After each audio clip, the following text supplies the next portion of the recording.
So, guys, I want to talk about Hangman Adam Page, and this was what some people were talking about with AEW Wrestle Dream. Like, is it time for Adam Page to not be the AEW champion anymore? Because a lot of people were saying, it would have been a good surprise if Samoa Joe became the champion, because he turned heel is the big thing. And then I think the other thing as well is that there's something called the subversion of expectation, which means that sometimes in order to tell a good story, you have to have unpredictability. Like the best example is in Pulp Fiction, that you think that Samuel Jackson and John Travolta's characters know how to use their guns really, but then they hit a bump.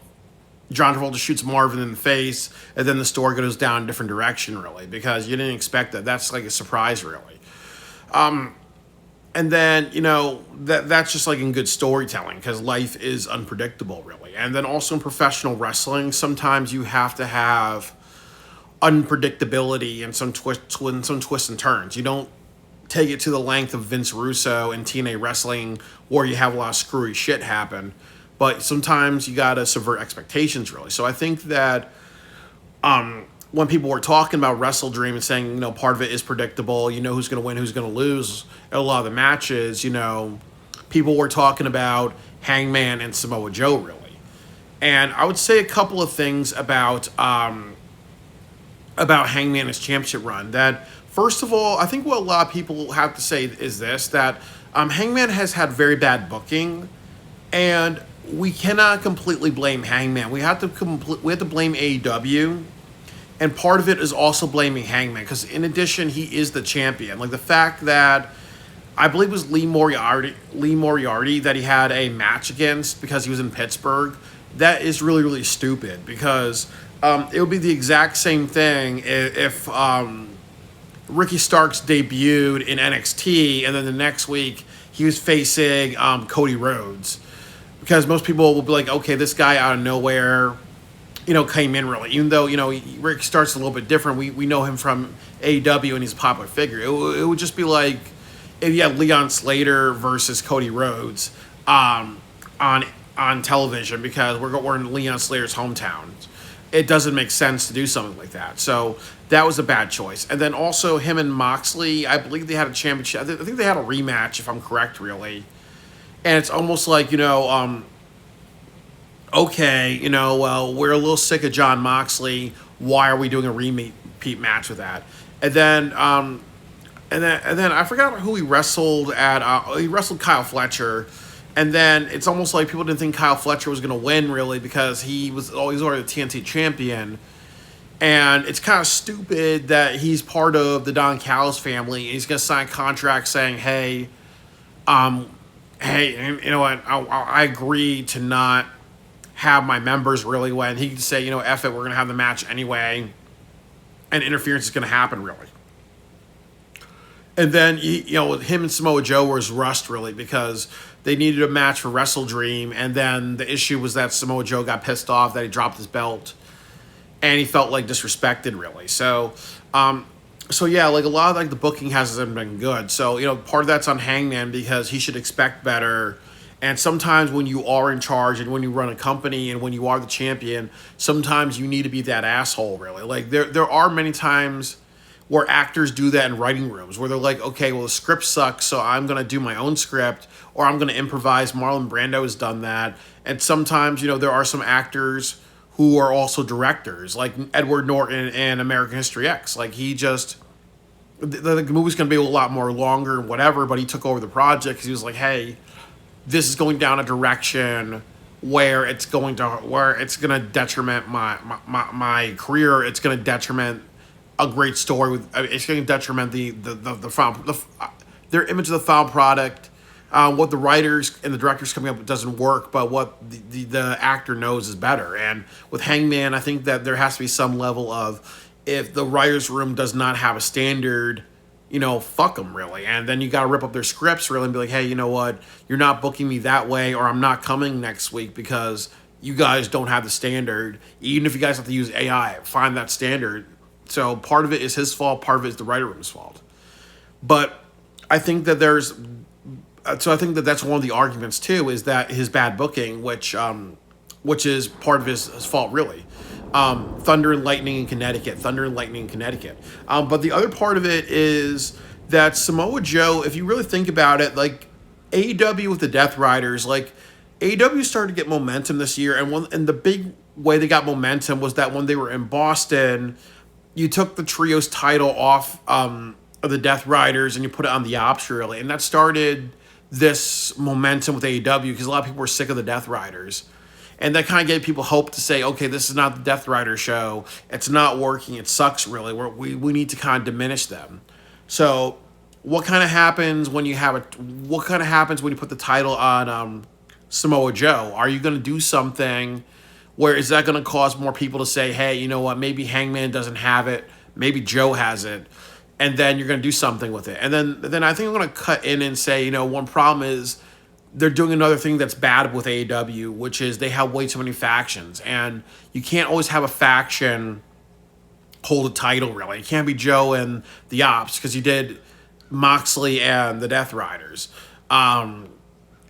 Because you keep saying, okay, people cannot be champions unless they have a faction, really.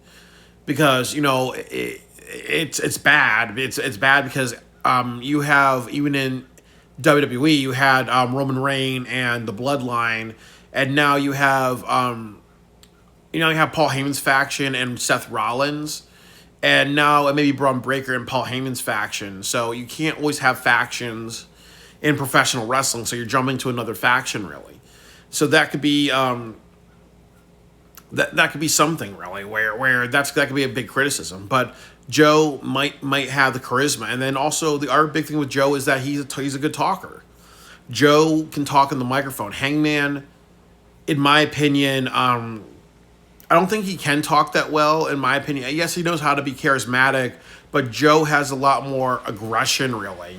Like, as I said, like you saw what Samoa Joe did in WWE when he kind of was ribbing all those wrestlers, when he was ribbing AJ Styles, when he was ribbing Randy Orton, when he was ribbing Jeff Hardy, when he was ribbing, I think it was LA Knight or somebody like that, so you get it with him, like he may be the one to say, hey, he can put some fire in this. And like I said, next year they have Wembley Stadium, 90,000 people, and they do, and you've seen like all the all-ins. You started at like over 70,000 one year, you went down to 50,000 at Wembley, and then now you're down to like 20,000 in Texas, really. So every single year you're losing like 20 to 30,000 more people. If you think about it, if they continue down this pattern, they may have 3,000 people at Wembley Stadium, another 20,000 down, really. So do you want a person that's going to start this fire, really? Is Joe that one, really? And then also, too, you're going to Manchester in a couple of weeks in the UK. And then also, too, during this time of year, this is when they have what they sell the all-in tickets. Hey, Christmas gift, we're going to all in at Wembley in the UK, really. So is Joe that guy who's going to be that charisma factor? Is Hangman was proven that I think AEW kind of stays the same, really, and they've lost a lot of viewers and stuff like that. So, is Joe that one, really? And also, too, Samoa Joe's in that writing room, he's going to whoop some ass. He's going to flip over some tables. He has Powerhouse Hobbs, who looks like an accountant when he has those glasses on.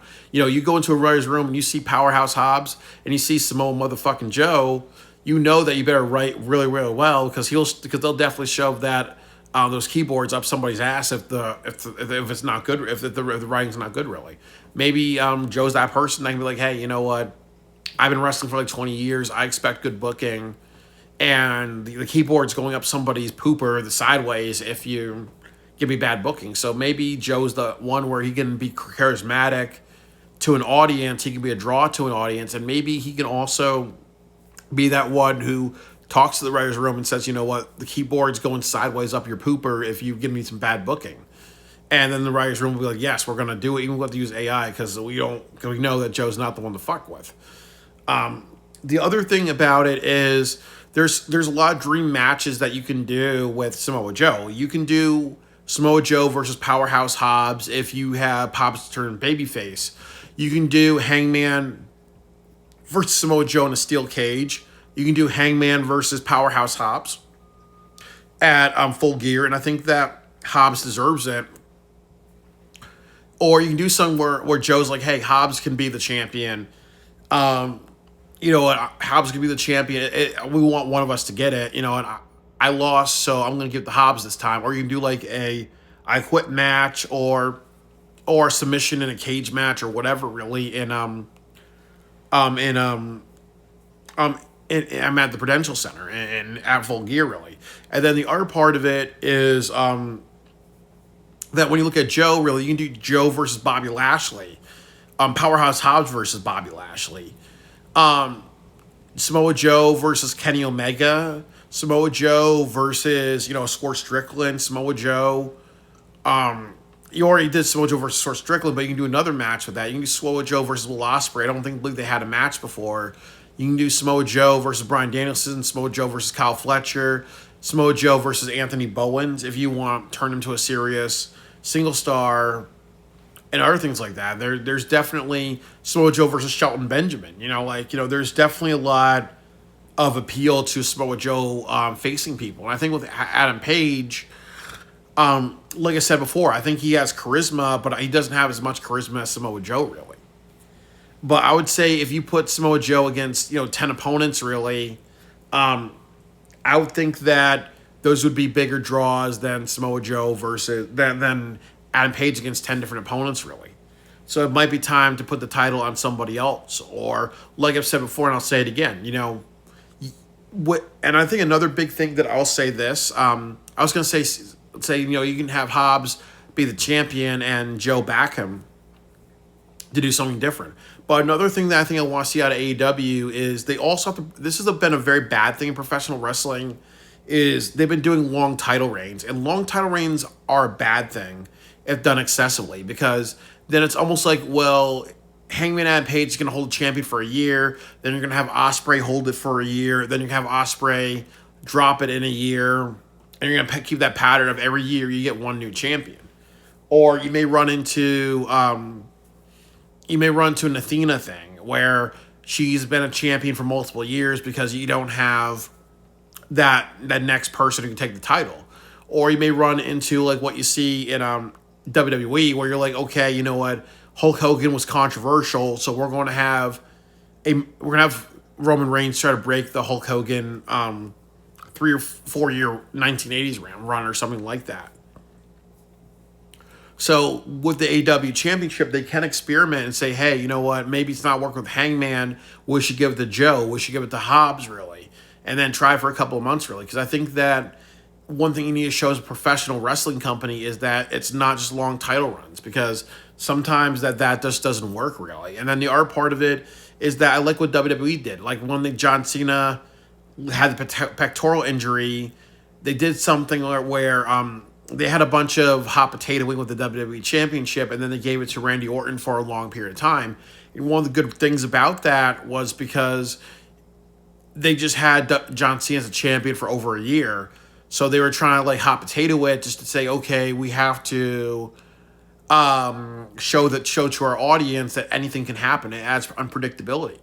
So sometimes hot potatoing a championship is a good thing, because if it's just long title runs, it becomes very, very predictable, really. So that's another aspect that they have to do in AEW, is to say anybody can be champion. And then another final thing that I've said about AEW is that they discriminate. They do not like big men champions, because the problem is that if you have Wardlow as a champion, who's going to beat Wardlow? A guy who can do, a shooting star press, and he's that big and muscular, who can, would it make sense for Will Ospreay, some guy who's smaller and athletic, to beat him? Would it make sense for somebody like Hangman, who's smaller, to beat a person like that? If you have Samoa Joe, really, then it's almost like, they like Orange Cassidy, but can Orange Cassidy really defeat a person like Samoa Joe, who's an MMA fighter, who's a big body person, who did the Tower Doom spot where he power bombed 5 members of the Aces and Eights? Really, no. That's why they don't push big men. And if you have Hobbs as the champion in all this, who's going to beat Hobbs legitimately? Because, Hobbs is a big dude, really. You can't have Hobbs lose to Adam Page. You can't have Hobbs lose to Orange Cassidy, because then it's going to piss off the audience. Or you can't have Samoa Joe or Hobbs lose to Darby Allin. So that's one of the reasons why they don't push big men, but they should experiment with this. Because honestly, as a lot of people said, when they said I think it was like Paul Heyman or Eric Bischoff said that if they owned AEW, they would make Hobbs and Samoa Joe the champ. They would make Hobbs versus Samoa Joe the box office draw, or Hobbs and Wardlow, or Hobbs and somebody else really, because they don't push big men really. Or Brian Cage, Mister the Losing Cage really. They would not. They would make Brian Cage a big star really, because you can't be that muscular or big body person and just lose all the time or not be the championship pitcher. Or look at Bobby Lashley. Like, MVP advocates a lot for Bobby Lashley because you cannot have, skinny ass Sammy Guevara beat Bobby Lashley. When you have the Gates of Agony, there's a reason why you have, like both the Bishop Kong and Toyota do double team moves on Bobby Lashley, because that respects the fact that Bobby Lashley is the big body person, really. So they just can't go down this pattern of big men can't be champions, because it's not realistic, really. So maybe putting the title on Joe brings us back to that big men should be champions, because that works for WWE, it should work for AEW, really. But there are a lot of arguments to say that maybe Hangman shouldn't be champion anymore. And I think that it's worth discussing. So let me know what you guys think about it.